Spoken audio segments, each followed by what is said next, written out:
ابراهیم رئیسی رئیس دولت ایران در سانحه سقوط بالگرد کشته شد. بعد از گذشت بیش از 1000 روز از دوره ریاست جمهوری ابراهیم رئیسی، بالگرد حامل او در حوالی ورزقان آذربایجان شرقی دچار سانحه شد.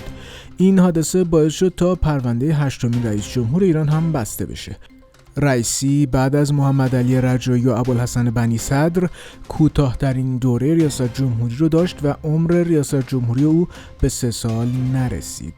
در تاریخ 30 اردیبهشت 1403 مصادف با 20 می 2024 بالگرد حامل ابراهیم رئیسی رئیس دولت ایران، امیر عبداللهیان وزیر امور خارجه، آل هاشم امام جمعه تبریز و مالک رحمتی استاندار آذربایجان شرقی و چند تن دیگر از همراهانشون تو مسیر بازگشت از افتتاح سد قیزقلعسی به تبریز در جنگل دیزمار در محدوده میان ورزقان و جلفا دچار سانحه و سقوط شد.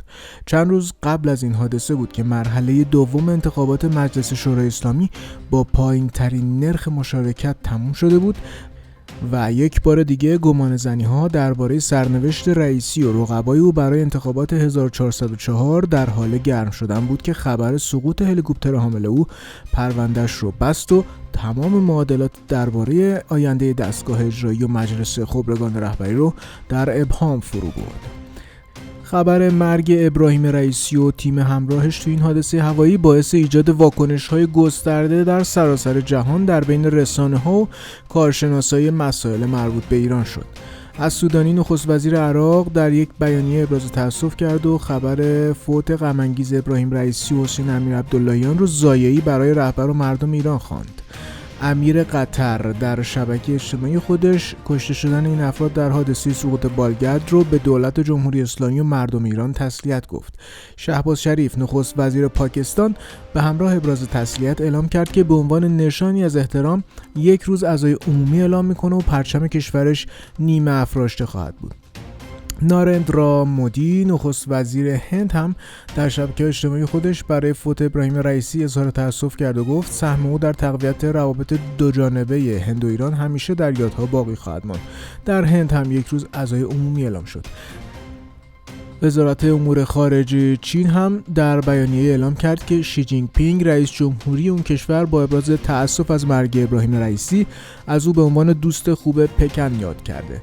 این وزارتخونه همچنین برای فوت حسین امیر عبداللهیان وزیر امور خارجه هم تسلیت گفت. شبه نظامیان حماس و حوثی‌های یمن هم برای فوت ابراهیم رئیسی اظهار تأسف کردند. امارات متحده عربی هم مرگ رئیسی و همراهانش رو تسلیت گفت. سرگئی لاوروف وزیر خارجه روسیه ابراهیم رئیسی و امیر عبداللهیان رو دوستان واقعی روسیه خوند. اتحادیه اروپا هم تو بیانیه‌ای تسلیت صمیمانه این اتحادیه برای مرگ ابراهیم رئیسی و همراهانش رو ابراز کرد. اما از طرف دیگه دشمن شماره 1 ایران در منطقه رژیم اسرائیل آویگدور لیبرمن، یکی از رهبران سیاسی اپوزیسیون اسرائیل و وزیر دفاع سابق این رژیم، بیان کرد که اسرائیل انتظار نداره که مرگ رئیسی تغییری تو سیاست‌های ایران تو منطقه ایجاد کنه و همچنین اضافه کرد که اسرائیل هیچ اشکی برای او نمیریزه.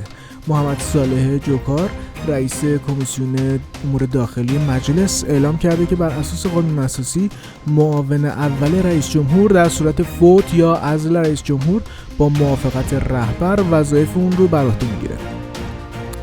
او همچنین اضافه کرد که انتخابات ریاست جمهوری باید در 50 روز بعد از مرگ رئیسی برگزار بشه و رئیس جمهوری که انتخاب میشه برای دوره 4 ساله خواهد بود.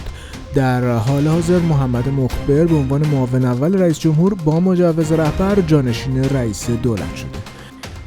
در خود ایران هم بعد از مرگ رئیس دولت بسیاری از رویدادها و مؤسسات دولتی تعطیل شدن، از جمله بورس تهران، بازی‌های لیگ برتر فوتبال و جلسات علنی مجلس جمهوری اسلامی. از همراهی شما سپاسگزارم.